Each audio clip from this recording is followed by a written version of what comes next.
called me Steen. You know, for some another just called Davis and Sham. You know, cover not too slow, right? For not so home, just again, along the cover, no time. Open the stand, light the shoes, and go, man. You would trust you the man to call to rain the girls.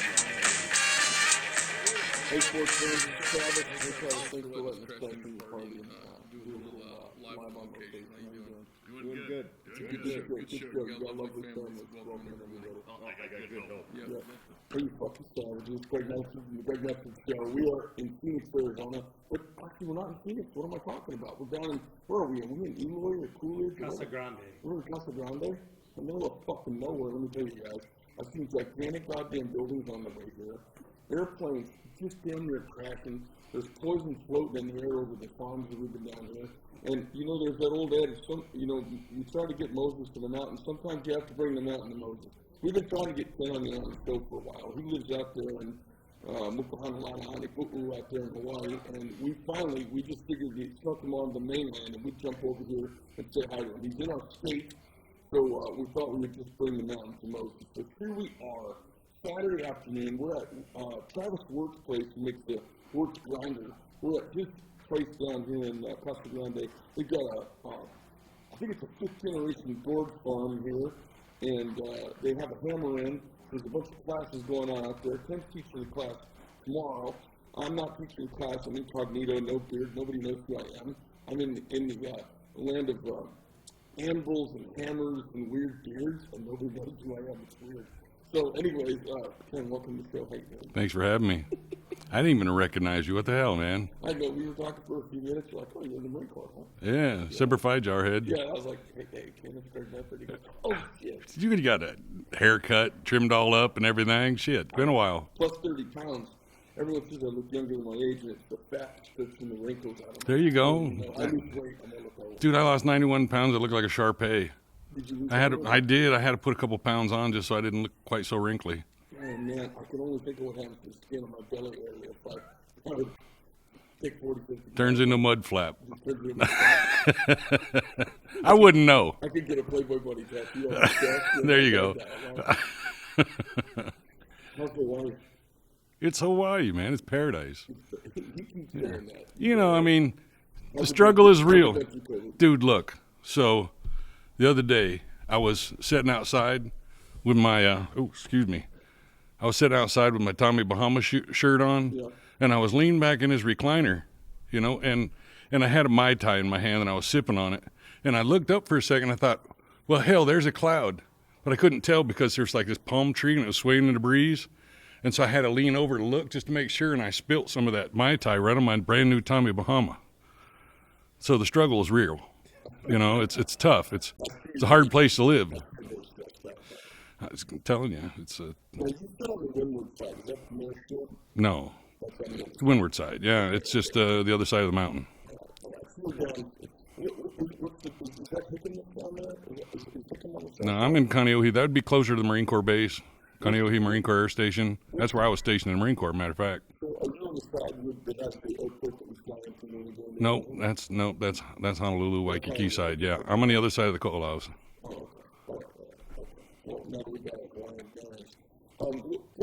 You had a long, how long have you been in the knife business for the company? 32 years making knives professionally, I guess you'd say. Yeah. And, I think people know you for your work with Kershaw. They know you from the sharpening that they steam around. That's one of the big request classes, right? What else did they know you for? Speed safe, no tool take apart knife, field strip. Designed with Kershaw for 10 years. Worked with CRKT for, I'm thinking I'm going on 13. Yes, sir. Okay.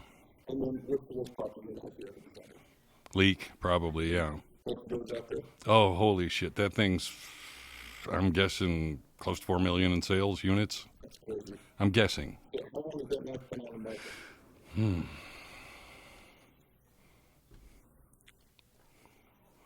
I'd like to say since 1999. Talk to me a little bit about patentable items. I know everybody, when they get in the name of business, they want to get patents for everything they do. I kind of started down that road on a couple of things now. Well, there's so many different kinds of patents, right? I mean, you got your provisional patent. So let's say you have an idea, but you don't know how well it's going to go, and it would be really difficult for you to defend a patent if some large company came and started stealing your idea. So what I like to do is test the viability of a product by coming out with something that's cool, going around to different companies and saying, hey, sign this non-disclosure agreement, because in 2001, I think they changed the patent laws for the first to file as opposed to what it used to be, the rights of the inventor. So now if I show you my shit and you like it, and I didn't make you sign a non-disclosure agreement, you could, by law, just go and patent my technology and be totally legal doing it. It's not right, but it's the way the law is written right now. Unless I'm pending. Yes, sir. Yeah. Yeah, and then you could even file for it, but I have earlier filing date, so then it would fall on me. But then you've got provisional patent, and you've got utility patent, and you've got design patent, and you've got process patents. So there's several different kinds of patents. I do. Well, I mean, the beauty of intellectual property, of course, we all want to trademark our names. We all want to trademark our logos. If we have a special name for some technology that we come out and we call it something like, for me, it was Speed Safe, it's smart to trademark that because that's a common word that we use in the knife industry to explain that kind of assisted opening knife, and mine in particular. So it's turned into a valuable item, and you don't just want everybody in the world to be using your word, your trademark on their knife without some sort of a licensing agreement. How many patents do you have? I somewhere between 53 and 57 because I'm not exactly sure what is issued and what is still pending, but it's something to that effect. Okay, cool. How about how many new and unique mechanisms as far as locking mechanisms? Locking mechanism. I think I have I have one locking mechanism pending, and that would be a bearing lock system. Okay. Don't have any other locking mechanism per se pending. And what are the other patents in? Are they in like assisted opening? Or are they... Field strip. What do you mean? Field strip's is a knife that I came out with CRKT a while ago. Just happened to have one in my pocket. But it's a knife. It's a way that you can, with your when you're in the Marine Corps, right? When you're in the Marine Corps and your M16 gets a little sand in it, you can take that thing apart in the field and clean it. And just about everything you got, you can. But what about your pocket knife? You drop that thing in the sand, you're screwed, right?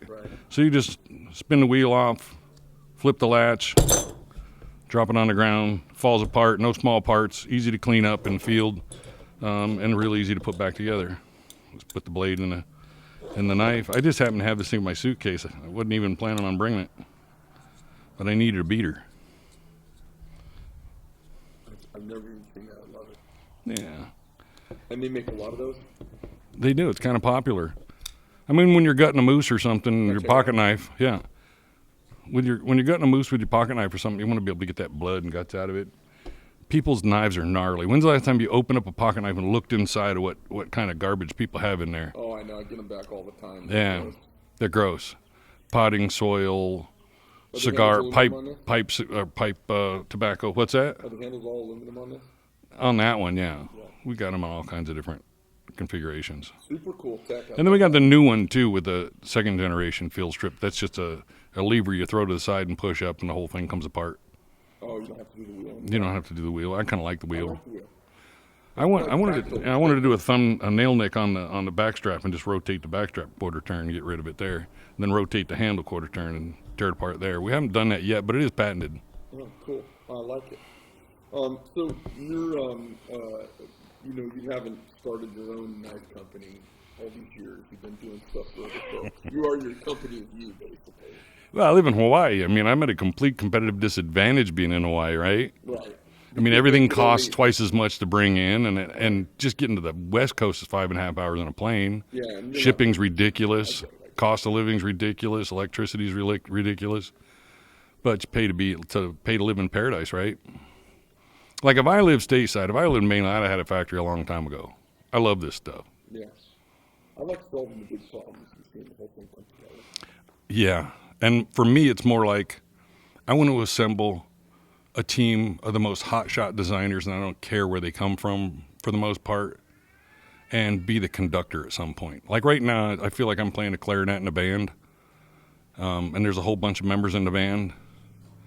But I think I know enough people in a knife game that it'd be really cool to assemble the super team and just dominate the world of knives. You know, it's funny. It's always two things. It's concept, and then it's making. And making Execution, right? Execution. That's right. Yeah. There's a battle going on for the soul of knife making right now, and I feel like in many ways the pendulum has swung and has swung very hard for China. And I feel, you know, I'm a part of the pendulum that's swinging back to the USA. I feel everybody's struggling to try and get it back on the shore. It's really hard once it is. It's tough. Yeah. I mean, we have a lot of problems. The cost of manufacturing is high.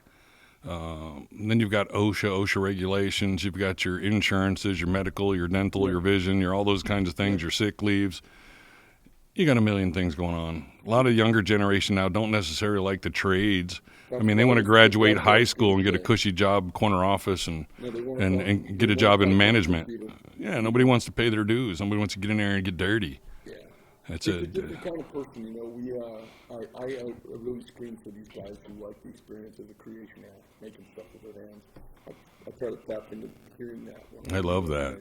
I love crafts people in general, and I'm not talking about somebody who puts a pair of wiggly eyes on a walnut and calls it craft, but somebody that has a real skill, something that they've spent a lifetime trying to perfect. Oh, I have nothing but admiration for that. We have to get you over the factory sometime. Well, those items have soul, right? Yeah. I mean, I think that's what's missing today in society, and most goods that we buy, they just lack a certain soul. Nobody really loved on these things as much, and when you find something that somebody just worked their heart out on, it's obvious when you hold it in your hand. It's like, wow, somebody really loved this piece, and then it makes it you just get more of a connection to that. Yeah, you know, that's one of the things that it's funny when people outside the knife world look in and see the higher prices that have popped up in the last 10 years. They don't get it, and that is kind of the value add, is connecting to the people and the story behind the knife being made, connecting into the craftsmanship behind it. You know, there's a different expectation when you get above that $400 mark. Oh, yeah. Below Right. So I think that's the thing everybody really connects with. That's the big value proposition, is that they get a chance to meet the owners, know the people, know the company, and feel like they're part of the brand. Right. We used to have that with Samuel Colt. We had it with Harley. We had it with Ford. You know, we've had it with all these great American companies, but everything's turned into this big corporate blur. Well, a lot of the manufacturing has been chased outside of the country, right? Yeah. And I don't think it's any fault of anybody, but I think it's more of our politicians that are pushing us that direction. You know, for a long time, something that was made in Japan, at least when I was a kid, was considered inferior to something that was made in America. And now the things that are made in Japan are considered high quality and good, and things that were made in China were considered shoddy workmanship, cheap, what have you. And now China's building some really brilliant things. Right, and now you've got India and you've got Vietnam that are coming on as manufacturers, and people are getting more of the economy stuff done there. It's turning into more and more of a global market. I get the global market. I'm an anti-globalist, though, because, you know, our morals and our highfalutin way of life that we all like so much has a moral component, which is inescapable. I feel like when we buy, I feel like Americans want, you know, you talk to the average blue-collar person who's one of my customers, they believe in a 40-hour work week, time and a half overtime, they believe in medical and dental, and OSHA, and they believe in clean water and clean air, right. And then they want to go get a $20 knife from Walmart, from a country that doesn't follow any of those rules. And we have not reconciled that as a country yet. You know, consumers want all these things. They vote for all these things. And then the neighbor down the street who's a knife maker who owns a knife company, they don't want to pay the price that it costs to do that. And we've got a disconnect between our morals and our buying. I agree with you. I think part of that is minimum, what is that, guaranteed minimum wage, like $15 or something like that. I think there's a lot of things that play into that. The cost of the overhead. I think it's really difficult for America to be able to compete. You know, like just say from a standpoint of a product in Walmart, let's say, or Costco. I mean, most of that stuff is made overseas.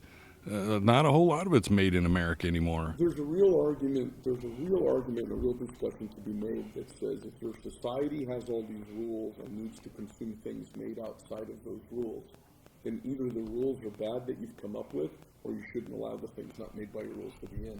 And we haven't, our politicians don't have the balls to make that. We haven't addressed those issues. Because that's the real thing that's going on.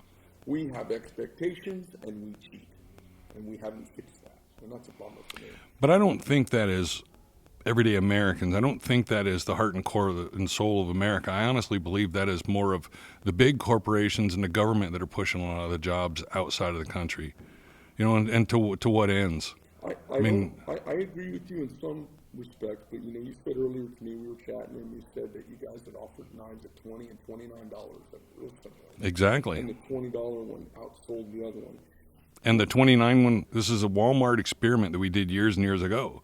So people oftentimes, of course on the internet, you know, the areas that we hang out in, it's kind of funny because you get guys waving their flag and talking about made in America while they're sitting in a chair that's made by IKEA on a desk that's made by IKEA, standing behind a computer that was made in China, with their clothes that is all made in China and shoes that are made in China, saying, I'm not going to buy a Chinese knife. Yeah. You know, either have some ground to stand on or shut the fuck up. You know, it's funny. I've got, I'm kind of a, you know, Bobby's around me a lot. I'm kind of like almost a psychotic American-made guy. Dude, I'm with you. I wished I could. I tried. It's crazy expensive and it's a lot of work. Try buying a pair of sneakers. You know, I mean, I hate to say it, I've bought sneakers from a lot of different companies. The only ones I can get that I really like the way they fit and don't hurt my knees and like it matters to me is Nike. A company that in my core, you know, pisses me off. But I feel like clothes and shoes and stuff like that, I kind of feel like I understand why it's made in Asia. But every market that goes over there doesn't come back. Every market that goes over there decimates a community. And I think about the craftsmanship required to make knives. You know, people say, why don't you get a second shift going? They always tell me that. I go, I spent the last 12 years finding these 50 people. Mm-hmm. Just to find 50 people took over a decade. And you got to build a wolf pack. I mean, my goodness, you got to have the right team in place. And sometimes that takes a lot of sorting through before you find that core group. And then you want to be able to reward them. Yeah, and it's challenging. But, you know, we're doing it, and we do it with well, and we do it well. We do it with some grace, I think. I think in order to know where we're going, we first have to know where we've been. Yeah. So if we follow a trajectory, let's just look at the 1950s, and we follow what was happening in 1950, 1955, 1960, 1965, 70, on and on and on. Yeah. We see a certain trajectory in the knife industry. So it's quite easy if we forecast through, just following that straight line, where things are happening. Right now, I think what's trending more is I think the larger folding knives are kind of falling away. And now we have more of a woke society. We have people that are afraid to speak up, speak their mind, stand their ground. There's less of that knucklehead, hardcore, tough guy, skullduggery type pocket knife.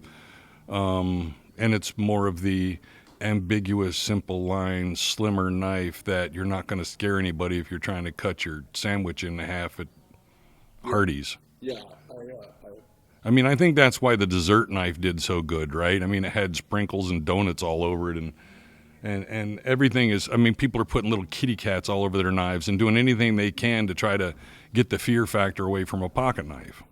You know, I see a couple of markets. I see there's this, you know, the knife world, there are fewer and fewer people you would think carrying knives as we've gone from the country and rural to more city living. And cities, the closer you are to more people in your office, the more chances there are to offend people and have a boss ask you not to bring a knife to work, right? Right. There's less and less use for that everyday serious knife carrier. So I've seen two things happen. There's this hardcore group that is defiant about it, and they're your rogue, you know, former military, you know, not vaccine, no mask, don't tell me what to do, and I got my stuff ready for Armageddon. You got that crowd. And I've seen their sense, they still like a chunky, rugged individualist knife the same way they want a light bar on their pickup truck, the same way they would think it was completely gay to drive around on the truck. Right, and they got their high lift jack in the back. Yeah, and I love those guys. They're carrying around 4 tomahawks and cross draw across their back. I mean, yeah, I get those guys. I mean, we got a few of them here. It's kind of funny. Yeah, and then I have guys. And I love those guys. I don't mean any disrespect. I love those guys, but because you know they're a core part of my business. But I also have the Tesla crowd carrying, you know, my heavy knives, and it kind of cracks me up. So I think there's in a society that's become more and more emasculated, more and more feminized, more and more like we're all the same bullshit. I think there's a certain group that are carrying them as talismans. Like this, it's a little bit of Defiant. it's a little defiant. And Yeah, it's a passive aggressive defiance. yeah, and Yeah, they I get might be it. wearing skinny jeans and a pair of like $400 white boots, but With the Justin Bieber do, the kind of swish hairdo thing. yeah. Or they might have beard wax and stuff. You know what I mean? Okay, yeah, following you. Yeah. Embroider on their back pockets. Hey, listen, we're going to talk about nudity in a few minutes, but I really I want to talk about these crowds because I always think about who am I making a knife for when It's important. You got to know your demographic. Yeah, so we've got that hardcore kind of hanger-on who probably has food in their garage, and then you've got this so the slightly prepper, ex-military, slightly paranoid, and turning out to be right more often than not crowd. And then you've got this other burgeoning crowd of these. They're kind of hipsters, and they like everything they buy. They want it to be a reflection of how savvy they are. So they buy the perfect shoe, the perfect belt. They're buying jeans of salvage denim from the perfect company. And there is a big group of that crowd. And I think Are they the ones that wear the vegan leather? Which I think is funny. What is that? My daughter bought dog collars for our dogs, and she's like, "Oh yeah, Dad, but these aren't leather; they're vegan leather." I'm like, "What is that? Naugahyde? Is that vinyl? Is that vinyl? Is that what that is? What is vegan leather? I don't know. I still don't know." Oh my God. What is that? Somebody sticks a fruit roll up out in the sun, lets it dry up a little bit, makes a collar out of it. I mean, what the hell? Are you when you're designing, you try to visualize kind of? And I try not to use vegan leather. Yeah. I have no vegan leather in it. You use old-fashioned murder-based leather. Murder is the beginning of all of it. When you're thinking about making knives these days, who are you thinking about? Who's the crowd you're thinking about? I look at demographics, man. I study the demographics. I study trajectory. I go on the internet and I study what people are buying, what custom makers are building, what seems to be trending. Honest to God, right now, knife industry's asleep. And I hate saying that, but it's asleep. What do you mean? What's the last thing that you've seen that's truly innovative come out of the knife industry? Well, stuff out of my place. I mean, truly innovative now. Truly innovative. Yeah, somebody came out with some invention that just kind of kicked the knife industry in the ass a little bit. Something that's really, I see just things getting, like, I haven't been really stoked at going around a knife show and seeing what's really, really cool for a while now. And I'm not talking about, there's tons and tons of great knives, but I'm talking the next cool thing. Like Speed Safe kicked the knife industry's ass. Okay, I don't know what that is. Tell me what it is. That's my assisted opening knife that I did back with Kershaw back in the day. What's it have? Does it have a wire spring like at an angle? It does. It's the over center kind of. Well, it was the whole idea of 400 years of pocket knife making, and there were manual pocket knives and there were automatic knives, and nobody built a semi-automatic knife. Yeah. I can say that now that the patent's expired, Okay. but it was a kind of a semi-automatic. The law stated that you needed manual pressure applied to a button spring or other mechanism contained in a handle, and that's what the definition of a switchblade knife is.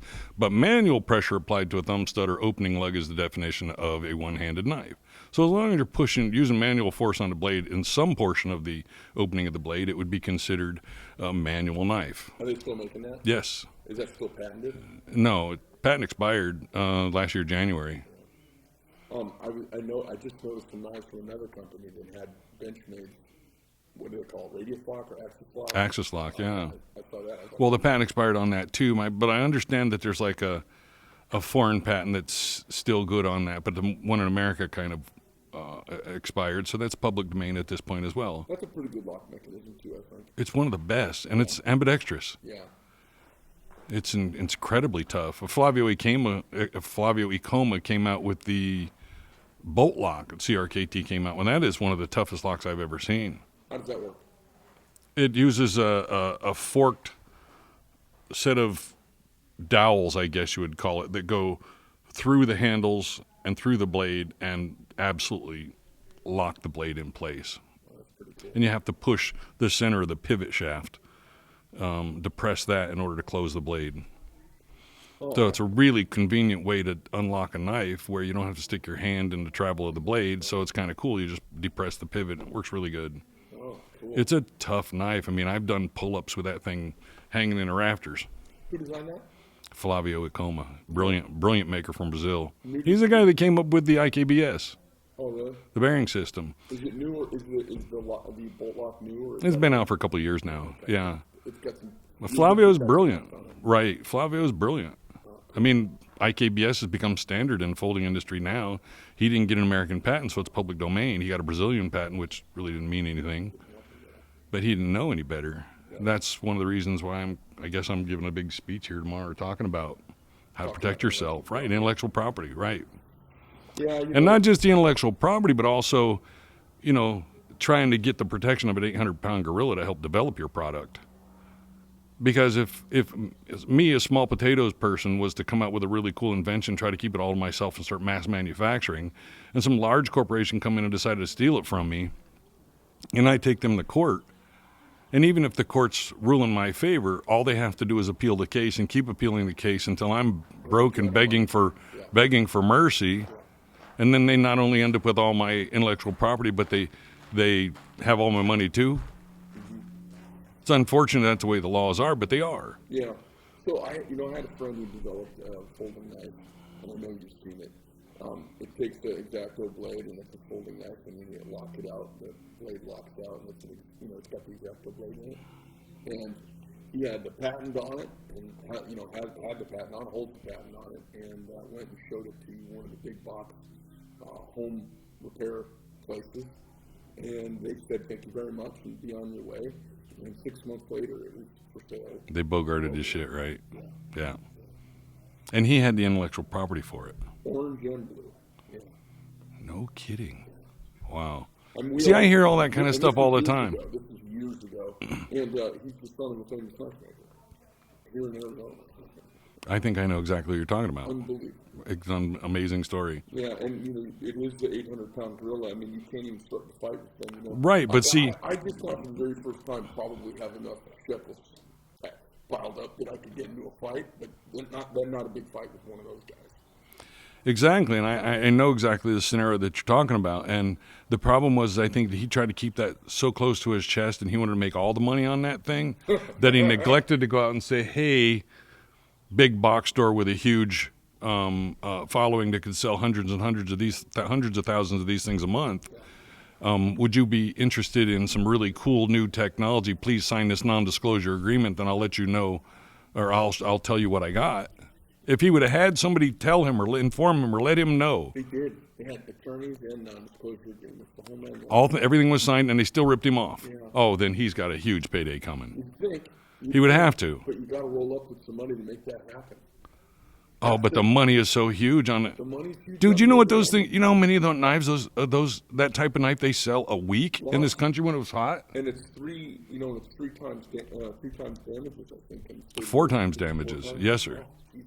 I know. I've talked to him about it, and he's like, he goes, I started into it, and he goes, it was just consuming my soul. And he goes, I just couldn't do it. Yeah, they count on that. And that was a super knife. No, I know. I mean, it's a genius idea. Mm-hmm. What do you got cool and new happening on the event horizon? I'm trying to seed a new company thing that I'm playing with. I don't really want to talk about it out loud, but I got 25 knives that I've got to get designed sometime in the next couple of years and have that all laid out and prototyped and CAD filed and in production before we can launch this thing. So that's kind of on a hush-hush right now, but cool things are happening. And another thing is I got a new sharpener coming out with Work Sharp at some point, maybe this year, maybe next year, I'm not sure. So things are cool. Have you seen the CNC sharpeners, the laser sharpeners that they have in True Value hardware stores? No. Man, it's pretty amazing. Does it work? Did you try it? Yeah. It shows you all the different blade styles. You can't put a dagger in it. You can't put a wedge guide. But you can put just about any other damn thing you can figure. You put it in this thing, and it goes in with a laser, and it reads the edge, and then it comes out and sharpens the knife for you. What does it sharpen it with? A couple little grinding wheels. Like little diamond wheels, CBN wheels, cut-off wheels. I don't know what the material is that they're grinding, but I was blown away by the thing when it came out pretty freaking sharp. Nice. I know. I was cool. surprised. Well, and what it was there was a lady there with her kitchen knives. She was running the thing while I was getting keys made at the hardware store. So I was kind of like, what? She brought her whole drawer of abandoned kitchen knives over and just like, hey, can we test this one more And time? I think it was like $250 to sharpen the blade, and she just Oh. followed the instructions and put it in. And Who would have had like a coin slot thing where you put $250 and you'll sharpen your knife? She put her credit card in, and it just sharpened her knife for her. That's how old I am. I'm thinking coin slot and you're talking credit card. Yeah. I told you I'm analog, man. That was so funny. And I was like, I said, hey, man, can I see your knife for a second? I felt like, my God, it's sharp. I'm like, man, maybe I could get one of those in the back. Was it a big money item?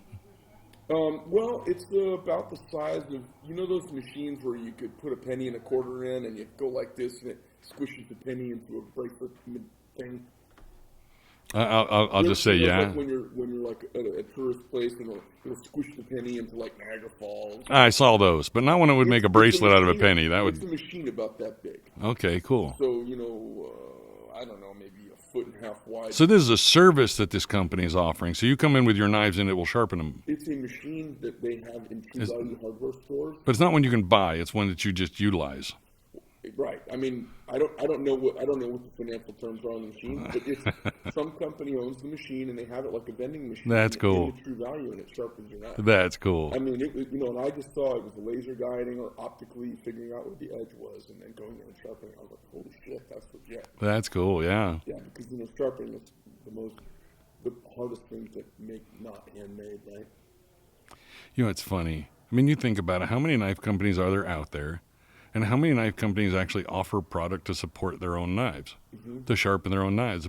The problem is knife companies are really good at taking two pieces of metal and putting a third piece of metal in between them and make it fold in the middle and have some sort of a lock. But when it comes to coming out with some kind of motor and gear reduction thing with some sort of rechargeable battery thing or some plug-in-the-wall sort of thing, it becomes really complicated and it's scary.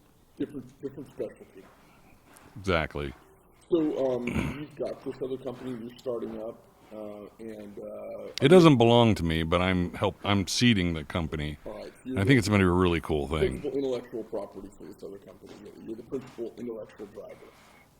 I'm the guy that's just seeding it with new designs initially. Right. I don't necessarily have any, other than possibly design patents, I don't know that I have any utility patents to offer just yet because I'm too busy trying to seed this thing to stop and try to figure out a new gadget. What's the, can you tell us the nature of the knives? Are they all fixed blade or are they all folded? No, it's all over the place. Is it fixed and folded? Yeah, it will be both. Okay. And there may be even some derivatives in there. There may be some gadgets. I mean, I'm not really necessarily looking at this thing being a particularly just knife company. I don't want to pigeonhole it into just one thing. I think it could be whatever it turns out to be. I think initially the knife thing will be fun. Cool. Any idea, is there a name for the company yet? No. Okay. And I don't want to give away too much. All right, we don't give away too much. And then, can you tell us about any of the folders that are in the lineup that you're thinking about? Like, is there a kind of style or genre or kind of design spirit behind the first ones that have kind of come out of your hand? I think the whole thing right now is playing around with kind of taking some of the old classic designs, modernizing them a little bit, adding a little bit of modern flavor, but still keeping some of that old school vibe. Mm-hmm. I think people are into vintage. I know my daughter's into vintage. She's 29. My son's into vintage. He's 26. I'm into vintage just because I thought that was cool in high school. Yeah. So I think it covers a huge demographic. It's like it covers such a big. Too, because I just did a titanium Barlow, and it's got a faux Barlow bolster on it, but I mean it's titanium. It's got a traditional shape, drop point blade. Farlow, something, whatever. I mean, I'm just playing around with it, seeing where it comes out. Outside of my main wheelhouse, and it's pretty cool. You got some cool stuff out there, man. I'm so proud of you. You don't even know. Well, I'm excited to see somebody keeping America, doing it in America, Yeah. hiring America. You know what's funny is I didn't know that was going to be the thing when I got going. I just said, well, I know I don't live in China, so I'm going to make it here and tell everybody I make it here. Mm-hmm. Like, you just tell what you got, right? Right. So I didn't expect it to do what it did. And then when it's done when it's done, I'm always like, okay, this has got to be the end. And then, we had 57% growth last year. How do you even manage that? I've talked to so many knife companies. It seems like this COVID thing, everybody was hitting record numbers. Yeah. I don't know what was going on. People staying at home and just hanging on Amazon saying, hey, I need a pocket knife or a machete for my bug out bag.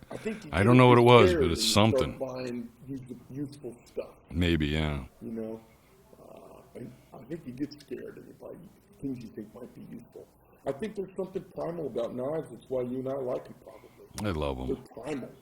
Dude, I grew up in Appalachia. I mean, I grew up so far back in the woods. I mean, we had a 2-seater outhouse. We heated our house with wood. My mom baked bread in a wood cook stove. Did you grow up in a holler like Chuck Yeager? I did, in a holler. He was a holler boy too. Yeah, Lynn Camp Road, and right beside that was Pat Patterson's holler. We lived on Lynn Camp Road next to it, but it would often be, I mean, it was a gravel road. Everybody, I grew up in Palestine, West Virginia, population 120. Everybody had the same exact phone number. Everybody had the same exact address. Party line? Party line, yeah. You are not that old. I'm telling you the truth. How old are you? I'm 59. You're 59 and they had a party line when you were a kid? I'm telling you the truth. Yeah. That's crazy. You figured where I grew up was at least 20 years behind the rest of the country. Oh my God, that's so funny. They still are. Exactly. I bet you I go back home, one of my buddies still got an 8-track player in his truck. I guarantee it. I guarantee it. You know, when the 8-track came out, I thought it was awesome because you could go right to the next song. I'm like, I don't have to listen to that for it. That's where it is. Yeah. You know, when you Or you get halfway through your favorite jam and then it stops and it has to go to the next section, right? Start all over. Oh, right? yeah, that's totally right. Yeah. How old are your kids? My son is 26. My daughter's 29. When I talk to my kids, 13 and 15, and I just explain, like, little things. Okay, like I got an old F-100 pickup truck.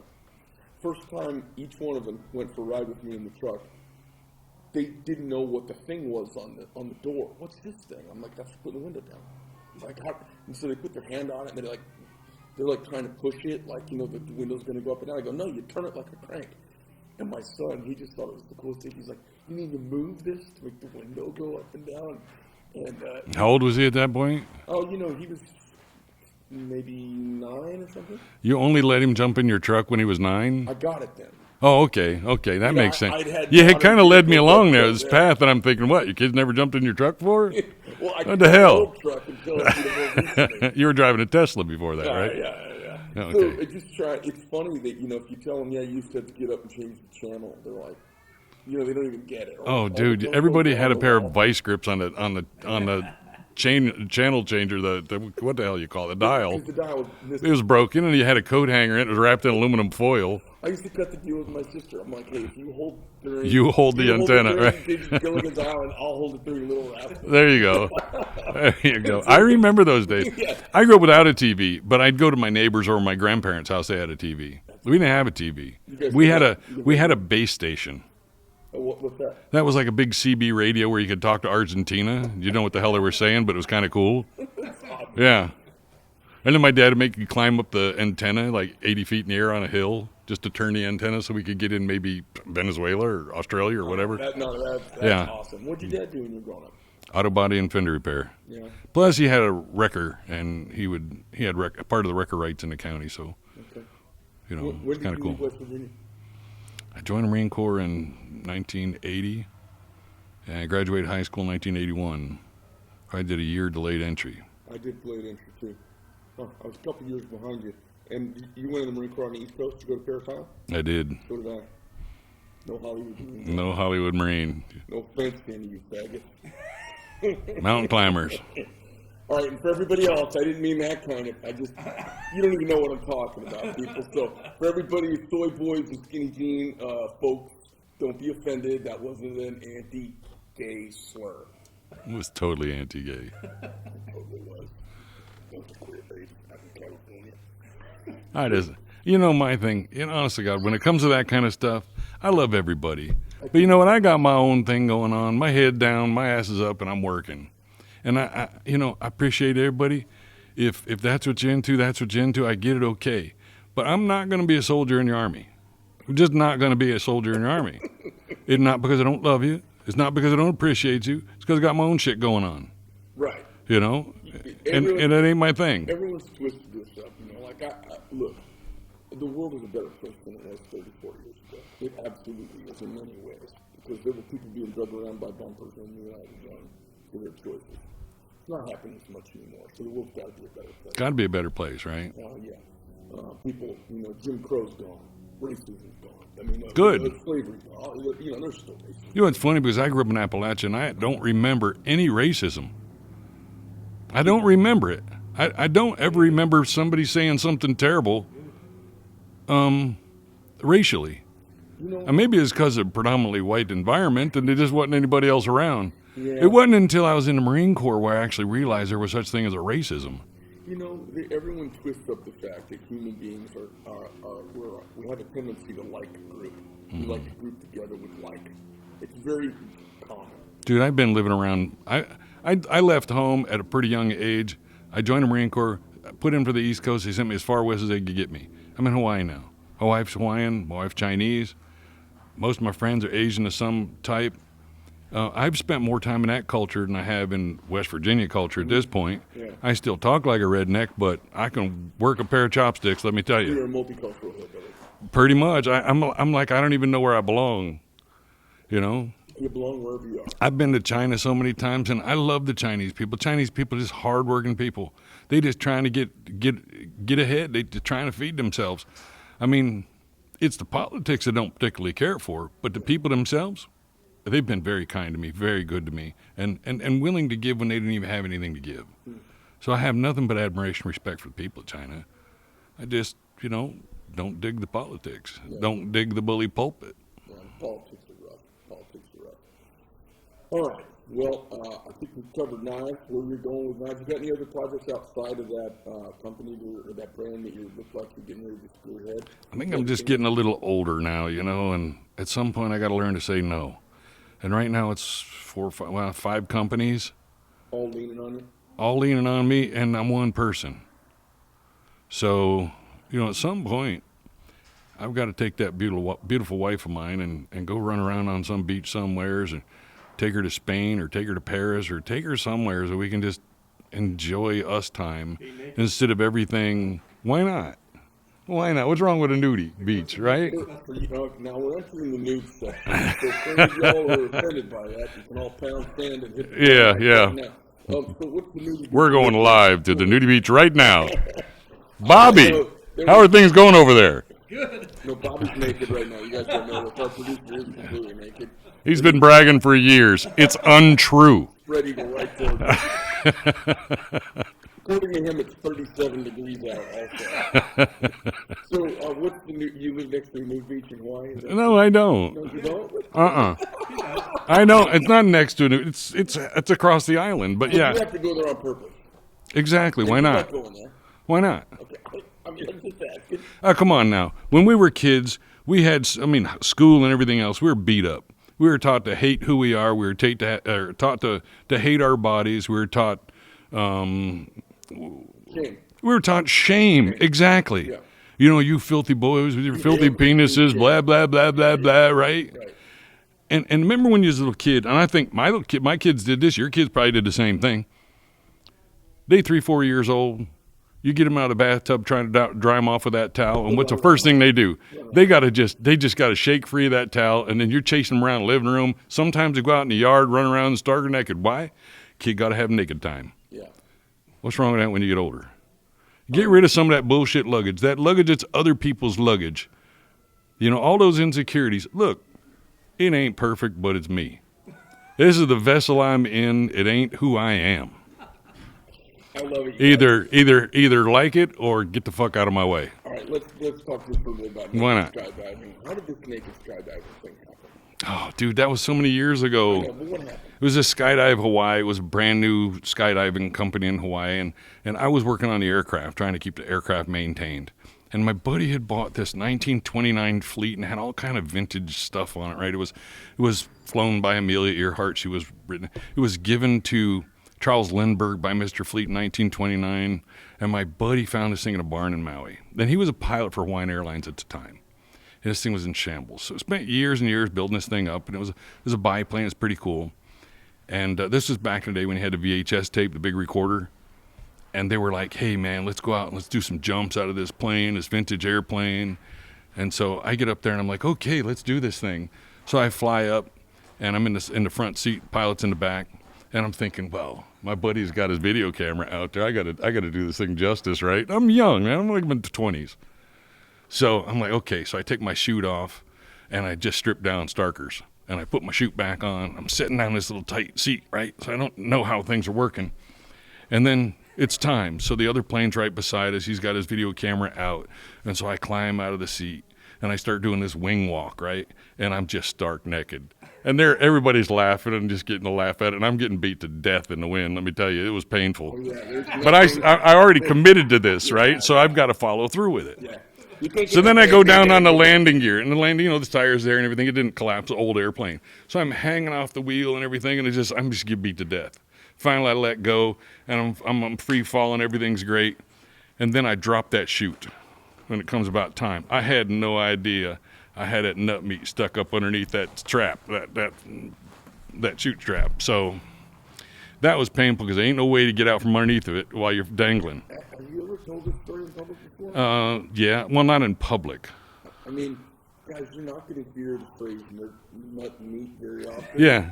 I think I coined that phrase, nut meat. But I think everybody knows that it's the, oh boy. The straps go around on you in a pair of chutes so you have a seat when you deploy and all you wait for the straps. And apparently he had a little bit of like a stripper does. I was a little pendulous at the time, I think. Right. And so things were kind of hanging to the right at that point. The Ghibli bits, anyways. Okay. All Yeah. right. So regular visits to the nude beach, a little nude skydiving. I mean, this is... Oh, and the problem is I'm coming in for this really cool landing, right? And I got out there so early, and there was nobody there, so I figured I could get by with it. And we had messed around up high. Where was it? This is in Hawaii and North Shore, Okay. Dillingham Airfield. And so I'm coming in, and I try to flare, and I try to land on my feet and everything. My feet had gone numb. I did a butt scoot, bare ass naked, about 30, 40 feet, and I looked around, and there had been 125, 150 people standing around, all waiting to go plane the glider or take a ride in the plane or whatever the hell it might have been. I was so embarrassed. Naked guys. Shrinkage was immense, just because it was so cold and I was beat to death up there. Note to self: never do it again. Right? I got it. But so this this tape was circulated around Skydive Hawaii for decades, and I guess it was something that the guys would just say, "Hey, come in here, want to see something funny? Watch this tape." Perfect. Yeah. Perfect. And it's those young, stupid things you do. It's just things you do when you're just young and stupid. How's that? Better phrasing. Got it. I got those too. Yeah. Talk to me a little bit about kind of what your rhythm is like. You've got a shop at your house. Yeah. How big is your shop? 4-car garage. 4-car garage. Yeah. I live in Kaneohe up against the Ko'olau Mountains. When it rains, I have 14 waterfalls in front of my place. Cool. Yeah. And then, does your brother work with you? Or, No, I have Jeff Park. He works with me. He's been working with me for about 15 years. He does the CAD CAM stuff. Okay. I mean, when I started with... Hawaii also? He is, yes. And when he was, when I started working with Kershaw, I was making onesie-twosie knives. I was making them by hand, 100% custom. I would die chem my parts. I'd make my templates out of plexiglass. I'd do whatever I had to do, and I'd build this knife. Problem is, when I send it to Kershaw, and they try to start doing this thing in production, they have to reverse engineer everything that I'm doing. And oftentimes they did that and took kind of creative privileges with my designs. And so I had a big conversation on blade forms back in the day, and I'm like, well, I got to take control of this stuff a little bit better, and I need to do some of this CNC thing, some of this CAD CAM thing, so that I can finish a prototype and send my CAD file and a finished prototype to the company, so they can, right, and it's all engineered, it's ready for them to go. It doesn't take a whole lot of extra work on their part. I mean, they may have to change some things to make it more friendly to manufacture in high volume, right? Those sorts of things. And so Jeff came in. I had another guy, but he passed away. And Jeff came in. He was a customer of mine, and he just hung around the shop all day. And after a while, I'm like, dude, if you're gonna stand there, I'm gonna give you a job. And then he started working, and after a while, it's like, well, shit, you're working for me. I guess I'm obligated to pay you. So is it just you in the shop and him? It was me and Jeff for a long time. Now I've got a new guy, and he's a ringer, and I think he's going to be an amazing knife maker if he sticks with it. Okay. Young guy named Joey Kiddo. He's only been with me for 3 months. He come in, and he's like, hey, I want to learn how to grind knives, I want to do this. I'm like, nope, ain't going to do it. You're 33, you want to do this for a living, the only way you can do this is CAD CAM. Get in there and learn Master Cam, get in there and learn Fusion 360, learn how to run the CNC, and I want you to engineer and design your own knife. And I said, December 1st, the machine's yours. I want you to make it, 3 prototypes. And he did. And he wouldn't let us touch a knife. I mean, he hand ground those blades. He did a hell of a job. The knives are brilliant. The kid's got more talent than I've seen in a long time. He did teach himself Mastercam. Not all. I mean, he's still got a lot to learn, but he knows how to run the machine. He taught himself Mastercam. He taught himself Fusion 360 inside of 3 months, and how to run the CNC mill. And this is a guy that was a valet. He has no real experience. How old is he? 33. It's amazing. There's an age, and I think it's right around early 40s right now. Mm-hmm. People raised that are a little younger than 45, they just take the digital shit like ducks to water. Oh, man. Over 45, it's kind of like a struggle. Like, my son taught himself Corel Draw overnight. right. I mean, I sent him to machine shop school in Mooresville, North Carolina, and the kid's brilliant. He taught himself Fusion 360. Yeah. He learned Mastercam at school. He worked at some NASCAR race facility. The school was kind of doing this thing. I'm just impressed with how fast these guys learn it. I'm scared. I just learned how to cut and paste a picture a few years ago on my cell phone. I didn't even know what a podcast was until recently. And where do you go for this podcast? Isn't that what YouTube is? I guess not. Yeah, it's funny.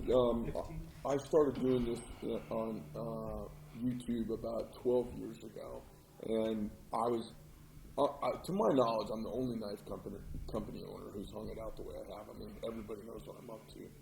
And then it's shifted over to this. Just one of those nude beach metaphors? Yeah. Not Medford, it's Greg Metaphor. Yeah, I just started speaking terms with my guests on the show that they'll be familiar with. Okay, perfect. No, but I don't know anybody else who's kind of hung it out there as raw as I have. I mean, we know everybody in the knife business pretty much. We're jarheads, man. It's how we're built. Yeah, and also I don't like. It's all shock value, I'm man. not it is some shock value, but I'm not secretive. I'm very, very forthright about what's going on, and it's one of the reasons the company's successful. People got to kind of watch it happen. Well, you hire vets.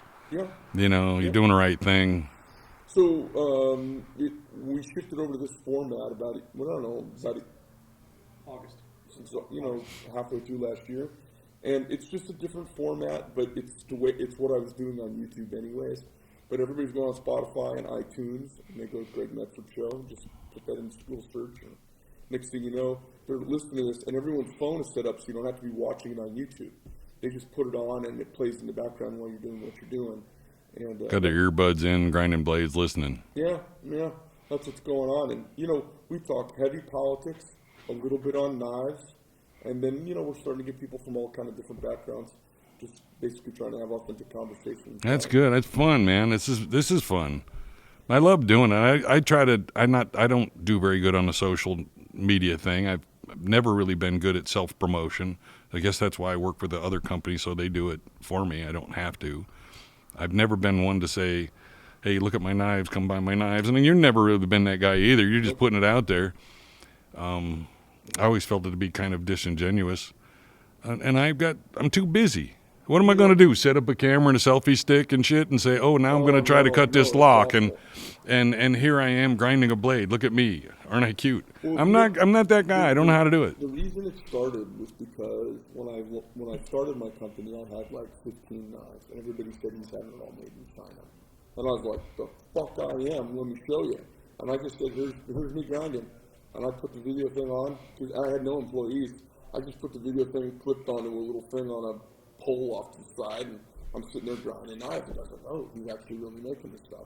And that was the only reason I did it, because I was just calling bullshit on all the, having it imported. Mm-hmm. But, what it's turned into is, it's kind of getting to know the core knife aficionado audience, because they get a chance to really look behind the curtain. Right. It's not your retail buyer that's going to a big box retailer. It's your core knife owner. Right. Yeah. It's the knife divas. Yeah. Right. I could totally consider myself. I'm a steel diva. I'm a knife diva. I love knives. Yeah. And I want the best. Now I'll carry a beater because sometimes people come and ask you to borrow your knife. I'm not going to give them a good one. Well, but yeah. So I gave you a knife today. I give away knives pretty often, but as you end up doing in the knife business, I hope you get a chance to give me some feedback on it. Oh, I will. And you know what? Honestly, I looked it over and I think it's brilliant. I mean, I like that you kind of took the the Swiss Army approach, but I love that it's beefy. I love that you pulled no punches and you made it out of really good stuff. I've got a chance to play with it a little bit. I like everything that you've done with it. I think it's going to be a star. I think you're going to do really, really good with it. I like the fact that it's modular. I think that people can customize these things the way they want and set it up the way they want. That's brilliant. And I think the price point being made in America is incredible. For what you have there, you're comparable to what people can get out of China at that same MSRP. That's ridiculous. How you're doing it, I don't know, but God bless you. It's an amazing thing. It's pretty crazy. The trick is keeping it simple. But you know what we did is, and I know you've experienced this kind of thing, we took what I've learned in the last 12 years making $800 pocket knives and brought a lot of that sentiment to this to make it a process, right, not a craft. Because I don't want to put the guys down who are putting them together, but we all know we can train somebody to put that knife together in an hour. It takes a year to learn how to make my legacy line of knives. But the thing that a lot of people don't realize is your stack tolerance issues when you're putting any kind of high grouping of the same knives together. I mean, some of your pivot tubes are going to be plus or minus a thou. Some of your pivot holes are going to be plus or minus a thou. And when you start stacking up all these tolerances over and over, oftentimes it's not possible to be able to put together knives rapidly just based on the stack tolerances. Yeah. Well, that's the trick that we. So, however you've overcome that, that's a huge challenge. And for somebody that kind of is involved in this stuff for a living, I'm not making the knife. I'm building the onesie-twosie prototype. I'm designing and creating, but I'm not doing a high volume. But I've seen enough of it. Yeah. I know that's a real tough thing to do. It is. Congratulations. Well, let me tell you something. I have ground through a few employees who didn't get the vision along the way. Who didn't understand what we were doing. But I think it's my most fun project I've done because it was such a big reach for me. It doesn't look like anything. You had it on the down. You had a sly look in your eye for a long time. You were like, man, I want to tell somebody about this so bad, but I can't. You know what I said? So I was telling the Reeves from Cutlery Knives, I was sending them little pictures. And the guys from Spartan and a couple other knife makers, I would send them a picture and be like, it's getting close. Because, the whole thing, just like all good branches of the military, the whole concept came to life in a bar. So to put the whole thing together, I figured I'd text it to the folks. There you go. That's cool, yeah. Oh, Dan Delvin's a huge fan of yours. Oh, yeah, Dan, he's great. He's a great dude, yeah. Yeah, he love had that guy. Personal tragedy this past year. He did. Yeah. He did. Well, but, he's a big fan of your stuff. Yeah. And he's retired, but he still buys your stuff. He does. Still sells a little on the side, and he don't sell too many people's stuff. I think it's you and Chris Reeve about it now. Maybe a few Randalls or a few customs here and there. Yeah. That's kind of cool. Well, listen, I hope we get you sometime to come out to the shack there and check it out, see what we're up to. It'd be fun to have you come by. I was just ducking in and ducking out, man. I didn't even think about it. I apologize for that, but I'd love to do a factory tour at some point. And you'd love it, too, because it's like a Marine Corps museum. It's pretty fun. Most guys come there like, oh, my God. I'm like, everything's OD green? No. Everything's camo? No, it's better than that. Got chevrons on everything? No, it's better than that. I have crazy memorabilia. Okay, cool. Yeah, so it's pretty cool. And what kind of memorabilia? I got some cool memorabilia. I'm just trying to figure out where to place it. Well, I've got original battle flags from battles. I've got flags captured by SEAL teams from ISIS. Cool. I've got uniforms from the Indian Wars. I've got cannonballs from naval battles taken off the ocean floor. I've got the original there's only 14 in existence of the original Marine Corps sticky grenades that were made for the Revolutionary War. I have 2 of them. Very cool. I've got just weird stuff like that most people wouldn't care about. Original French City of Paris Bellewood handgun certificates for Marines. Oh, that'd be way cool, man. I'm anxious to see it. Stuff like that, yeah. I'm anxious to see that. That'd be fun. Yeah, it's pretty neat. Like, guys come in, everybody comes in like, oh my God, this is awesome. This is so cool. Your studio is so cool. But it's just, I've curated this memorabilia over time, and it's fun. I love it. How long were you in the Marine Corps? 4 years. 4 years, same with me. Yeah. But it's funny how I just did it because I felt like, hey, I'm a healthy young American male, and a lot of people have fought and died to keep this country free and all that, and I need to do my patriotic duty for my country. I know that's an antiquated idea, but that's how I was raised. So I never intended to make a career out of it. I just doing my duty to my country. Yeah. But it gets so deep inside of you that even when you finally rotate out of the military, in our case, Marine Corps, man, you miss it. You miss the camaraderie. Well, I get that through the Night Corps. I've met all these nice, serious patriot, kind of rogue individual. Right, but remember, we're 18 years old, and we're out in the world for the first time, throwing hand grenades and shooting all kinds of crazy shit. And the thing about it is we'd be homesick if it wasn't for the fact that all of us were about the same age, experiencing the same life, away from home for the first time. It's a band of and so brothers. there's this camaraderie that you get, this brotherhood that you get.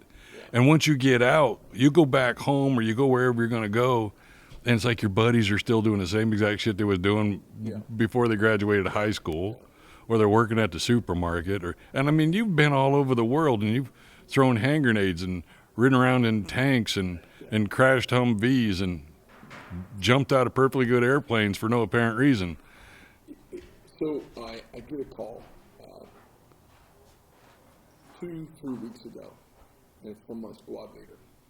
And he calls the doctor and says, "Hey, my name's Carlo Levito. I was friends with Greg Medford, if this was the company. Passed my number on to him." So he and I run the Middle East together, and his son now is of age to be buying knives. And they go on.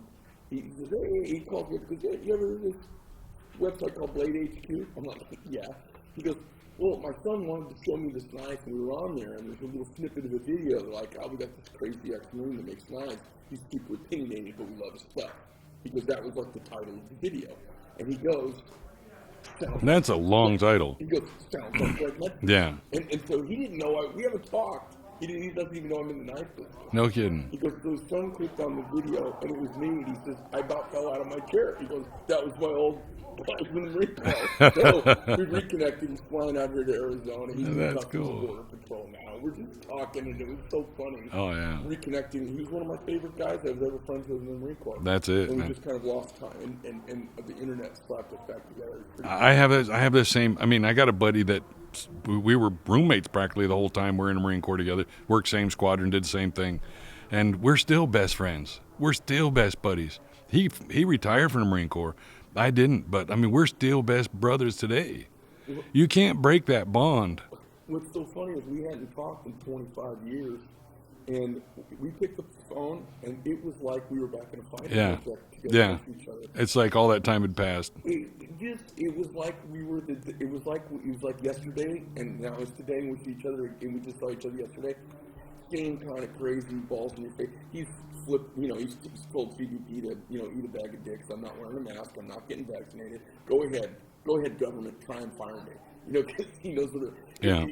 Same kind of like in your face jarhead attitude, and he's cracking up because he goes, "Oh, my wife thinks I'm crazy." He goes, "We're exactly the same as we were when we were 18." So it's just kind of. Oh yeah, and that's the problem too. Is when you hang out with those old buddies that you served with. You think you turn into a mature adult male, or whatever, but then the second you see your buddy, it's like you're that asshole back when you were 20 years old. It's the most incredible thing.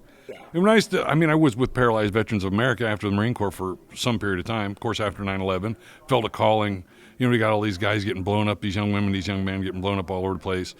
We're talking about law enforcement and fire department that were put their lives at risk and were injured or killed during a Trade Center thing and all that. But they would say, okay, they'd interrupt the news broadcast and say 12 soldiers critically injured in a car bomb outside of Baghdad. End of story. Let's go talk back about cops and law and fire department. Nothing against them, wonderful folks. I love them to pieces. But I just felt a calling to my brothers, right? My brothers and sisters. They all have faces. They all have names. Don't just say 12 soldiers, killed in a car bomb outside of Baghdad. These people had faces. They had names. They were somebody's sons or daughters, for Christ's sakes. Give them some respect. So I felt like I got to get back in. Found a buddy who was with Paralyzed Veterans of America, spent years and years there, and now I got a Alaska Healing Heart. Me and three of my friends started another nonprofit where all the money goes directly to vets. Yeah. That'd be Alaska's Healing Hearts. We don't really promote it that much because everybody got to work, get a job, do what they got to do because it's 100% voluntary. Yeah. But you know, getting these young soldiers that served in Afghanistan and Iraq and all that just together again, wounded and everything. Oh man, it's the first time they've had that kind of camaraderie since their injury, since they woke up in Tripler, or not Tripler, but the other one? Are you talking about here in the States? Yeah, hospital. Walter Reed. Yeah. Yeah, I mean, the first time that they've actually, because, you know, oftentimes they get discharged out of the military while they're recovering from multiple limbs being blown off or what have you, and they're not even in the military anymore by the time they heal. Going through the recovery out there. Right, they feel like they abandoned their guys. Yeah. You know, they feel all this kind of. But you get a group of these guys together, holy shit! It's just like that, just like we were talking about getting together with our guys, except for a lot of handicap jokes. So I'm staying with a group of double amputees. So every guy in the group but me is missing both legs. And this is out in LA. And we're standing in the circle, and a guy walks up and recognized some of the fellas. And he says, oh yeah, I lost my leg. Iraq as well. And one of the guys goes, oh, let me see. So he pulled up his pant leg. And he has a cane, and he hits his leg with the cane. And they said, below the knee, he got just one leg? Yeah, he goes, nah, you fucking pussy. So, like, it was so funny. It was 4 guys, 8 missing legs, and they make fun of the dude missing his leg because it's only one below the knee. It's only one below the knee. You're not realistic, fuck you. I mean, it was a total Marine Corps moment. Exactly. Oh, it's funny. You go out to dinner with these guys and they're sorting through legs because they got to take their leg off when you're having dinner, and the next thing you know, underneath the dining table, there's like 20 legs and they're all piled up in a ball. You know, they never know what they're going to get when they reach under there and grab a leg. Yeah. And most of the time, somebody grabs a leg to pour a bottle of beer in it or a jug of whiskey and pass it around the room. It's funny. Well, listen, it's been a pleasure spending more time with you. Thanks for taking a few minutes out of your day here. Absolutely, Greg. Thank you very much. 7-5, brother. All right, sports fans, so that's the Greg Medford Show. I hope you guys enjoy. We're going to be trying to bring you guys in Season 2 here a plurality of people with a bunch of different backgrounds. It's the human experience, the American experience. It's how individual, how fucking awesome this country is. So America, check us out on iTunes, check us out on Spotify. You can even check us out on YouTube and Rumble. I'm out.